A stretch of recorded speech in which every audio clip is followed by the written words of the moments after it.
A long, long time ago, in a village called Abatai, there lived a kind farmer named Bello and his wife, Aisha. They were very happy, but for one thing, they had no children. This made their hearts feel very heavy with sadness. Every day, they prayed for a child to love. One sunny afternoon, Bello was walking at the edge of the big, dark forest. He heard a soft sound. It was not the sound of a bird or a monkey. It was the sound of a baby crying. Bello followed the sound. There, under a giant, ancient iroko tree, was a little baby girl, wrapped in soft green leaves. But this was no ordinary baby. On her head, where soft hair should be, were tiny, beautiful, green snakes. They coiled and moved gently, like soft vines. They were not scary. They looked like a living crown. Bello's heart beat fast.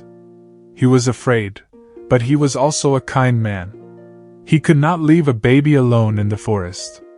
He carefully picked up the baby. The tiny snakes just looked at him with calm, shiny eyes. They did not hiss. They did not bite. He took the baby home to Aisha. When Aisha saw the baby, she gasped. But then, the baby smiled, and the tiny snakes swayed softly. Aisha's heart filled with love. She saw a beautiful child, not a monster.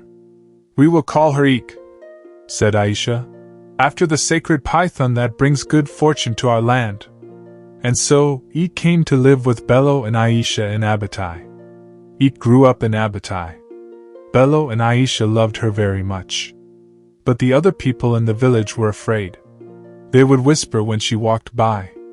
"Do not go near Eek," mothers would tell their children. "Her snakes will bite you." The children were not allowed to play with Eek. She would sit by herself and watch them play from far away. Her only friends were the tiny snakes on her head. They seemed to understand her feelings. When Eek was happy, the snakes were calm and still. When she was sad or scared, they would hiss softly, as if to protect her. Eek often asked her mother, "Why am I different? Why does no one like me?" Aisha would hug her tightly and say, "You are not different in your heart, my child. Your heart is pure and good. That is what matters." But Eek's heart felt very lonely. In the big city near Abatai, there lived a young king named Obi.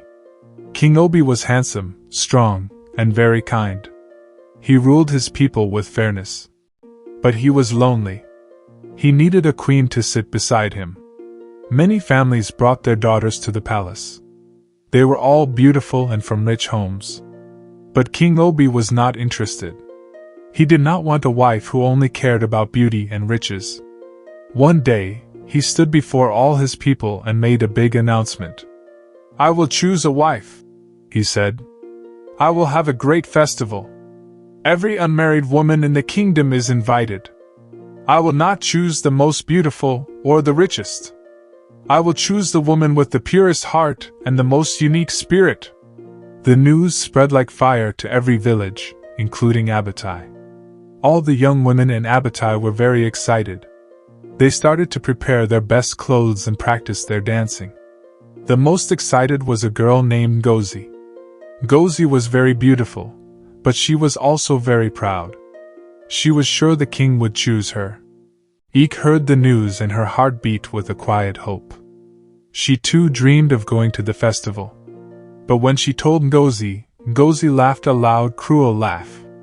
"You, the snake-headed girl? The king would run away in fear. You should hide in the forest where you belong." Tears filled Eek's eyes. She ran home, her heart shattered into pieces. Aisha saw Eek crying and her own heart broke. That night, she went to the ancient iroko tree in the forest. She took with her a special offering of fruits and honey. "Great Spirit of the forest," she prayed, "you gave us our daughter. Please help her now. Show her that her difference is her strength." She fell asleep under the tree. In her dream, a warm, gentle voice spoke to her. It was the spirit of the forest. "Do not worry, kind Aisha," the voice said. "Tell Eek that her snakes are not a curse. They are a gift of protection. They can also weave magic. They can make the most beautiful cloth in the world. When Aisha woke up, she ran home and told Eek about her dream. Eek was confused but hopeful. The next morning, a miracle happened. Eek woke up and found a large basket in her room. It was filled with threads that shone like gold, silver, and the blue sky. Her snakes became excited.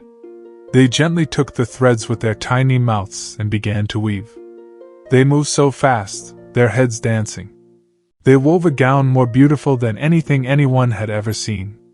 It sparkled in the light, with patterns of flowers and stars. Eek now had a dress fit for a queen. The day of the festival arrived. Eek put on the magical gown. She covered her snake hair with a long, flowing veil. She looked beautiful and mysterious. Bello and Aisha hugged her proudly as she left for the city. The king's palace was full of noise and color. Women were singing, dancing, and showing off their fine clothes. Ngozi was the most beautiful of all, and she danced right in front of the king, sure she would be chosen. King Obi sat on his big chair. He watched all the women, but he felt nothing. Their smiles did not seem real. Their dances were just to impress him. He started to feel very sad. Would he never find a wife with a true heart? Then, his eyes fell on a quiet figure sitting in the corner. It was Eek, in her shimmering gown, her face hidden by her veil. She was not trying to get his attention. She was just watching everything with her kind eyes. The king felt drawn to her. He stood up and walked through the crowd. Everyone became quiet. He stopped in front of Eek. "Who are you?" King Obi asked, his voice gentle. "I am Eek, from the village of Abatai," she said softly. "Please," said the king, "will you remove your veil? I wish to see the face of the woman with such a gentle voice." A whisper went through the crowd. Eek's hands trembled. She took a deep breath and slowly lifted her veil. There was a loud, collective gasp. People screamed, "Snakes! She has snakes on her head!" They jumped back, scared. But King Obi did not move. He did not scream. He looked past the moving snakes. He looked straight into Eek's eyes. He saw her kindness. He saw her courage. He saw her pure heart. He smiled. Then he turned to all the people and said in a loud, clear voice, "This is the one. This is the woman I will marry. Her spirit is the most unique and her heart is the purest of all." Eek and King Obi had a wonderful wedding. Her snakes wove a special wedding cloth that was more beautiful than her gown. The people of the city, who had been scared at first, began to see that Eek was kind and good. Her snakes were gentle. They helped her in the palace garden, and they never, ever hurt anyone. Eek was a wise and fair queen, and many people started to love her. But one person was not happy. Ngozi. Ngozi was filled with so much jealousy it was like a fire inside her. She could not stand that Eek, the girl she had laughed at, was now queen. She pretended to be Eek's friend and became one of her maids in the palace. But secretly, she was planning how to destroy Eek. Ngozi started to tell lies. She went to the king's advisors, the old men who helped him rule. "The queen is a witch," Ngozi whispered. "She has used dark magic to control the king's mind. Those snakes are evil. They will bring a great disaster to our kingdom." She spread these lies to the people in the market. "Did you see her snakes hiss at a child? They are dangerous," she would say. This was not true, but the people started to believe her. Fear is like a weed, it grows very fast. Soon, the people became afraid of Queen Eek again. They started to pressure King Obi. "Send her away, my king," they said. "She is a witch. She will destroy us all." King Obi was confused and troubled. He loved Eek. He knew she was good. But his advisors and his people were all saying the same thing. They were all afraid. He started to doubt what he saw with his own eyes. One evening, with a very heavy heart, he went to see Eek. "My people are afraid," he said, his eyes full of pain. They say your gift is evil. I do not know what to do. For the peace of the kingdom, you must leave the palace and go back to Abatai. Just until I can prove to everyone that these are lies. Ik's heart broke into a million pieces. The man she loved was sending her away because of lies. The snakes on her head hissed sadly. Without saying a word, she packed her small bag and left the palace. She walked all the way back to her little hut in Abatai, alone and heartbroken. Back in her old village, Ik was sad, but she did not become bitter. She still had a kind heart. She helped her parents on the farm and lived a simple life. One day, she went to the river to fetch water. She heard a soft crying sound. She followed the sound and found a little boy from a nearby village. He was lost and his leg was hurt and bleeding. Ik's heart went out to him. One of her snakes slithered down and brought her a special green leaf. Ik knew this was a healing leaf. She crushed the leaf and put it on the boy's wound. The bleeding stopped and the pain went away. Ik carried the boy back to his village. When the people saw her and her snakes, they were scared at first. But the boy's mother saw the healed wound and how her son was safe. She was so grateful. "Thank you, kind woman," she cried. "You are not a witch. You are a healer." The news began to spread. The girl with snake hair was not evil. She was a healer with a good heart. Meanwhile, a great disaster fell on the king's city. A strange and powerful sickness spread everywhere. People got very high fevers and became very weak. The palace healer, a wise woman named Amanda, tried all her medicines, but nothing worked. Many people were dying. Even the proud Ngozi fell sick. The kingdom was filled with sadness and fear. King Obi did not know what to do. He felt hopeless. He realized that he had sent away the most unique person in the kingdom, all because he listened to the fears of others. He missed Ik terribly. Just then, the little boy whom Ik had saved ran to the palace. He pushed through the crowd and knelt before the king. "My king! My king!" the boy cried. "Queen Ik is not a witch. She is good. She saved my life with her snakes. They are a gift for healing, not for harm. Please, you must bring her back.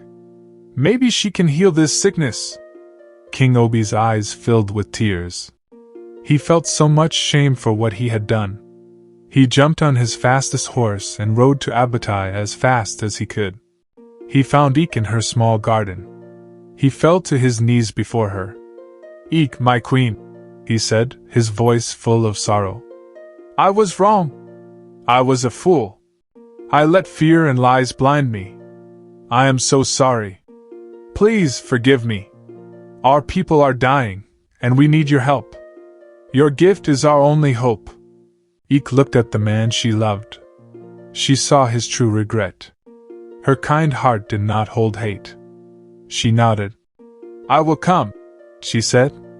Ik returned to the city with the king. The sick people were lying everywhere. Ik walked among them, and her snakes guided her. They would hiss softly and point their heads towards certain plants and roots in the palace garden that no one knew were medicine. Ik collected these special plants. She and healer Amanda worked together to make a powerful medicine. They gave it to all the sick people. One by one, the fevers broke. The people became strong again. Ik had saved the kingdom. When Ngozi was healed, she crawled to Ik's feet, crying.